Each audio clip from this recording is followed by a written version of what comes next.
اجمل طبق كبده بدبس الرمان كده وبالفلفل الالوان. حبايب قلبي وحشتوني.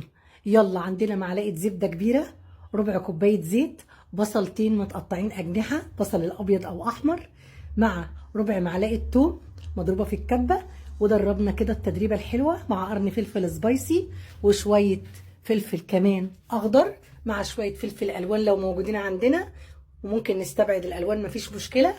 معلقه كزبره، معلقه كمون، معلقه فلفل اسمر، معلقه الشاي الصغيره، معلقه ملح او ماجي باودر. حلو الكلام، كلام جميل. عندي هنا بعد ما شوحت تشويحه الخضار شلته وحطيت ربع معلقه توم ونزلت بالقوانص اللي انتوا شايفينها دي اللي مغسوله حلوه قوي.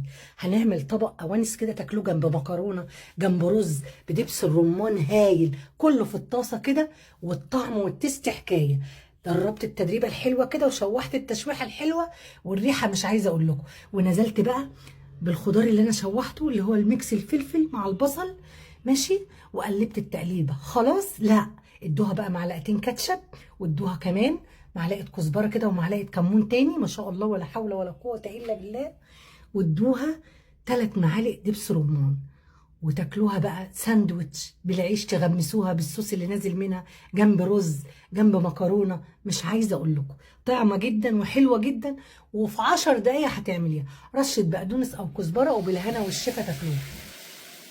ما شاء الله ولا حول ولا قوه الا بالله. شويه كبده بقى كده بالزبده وبدبس الرمان، مش عايزه اقول لكم على الطعم وعلى الجمال.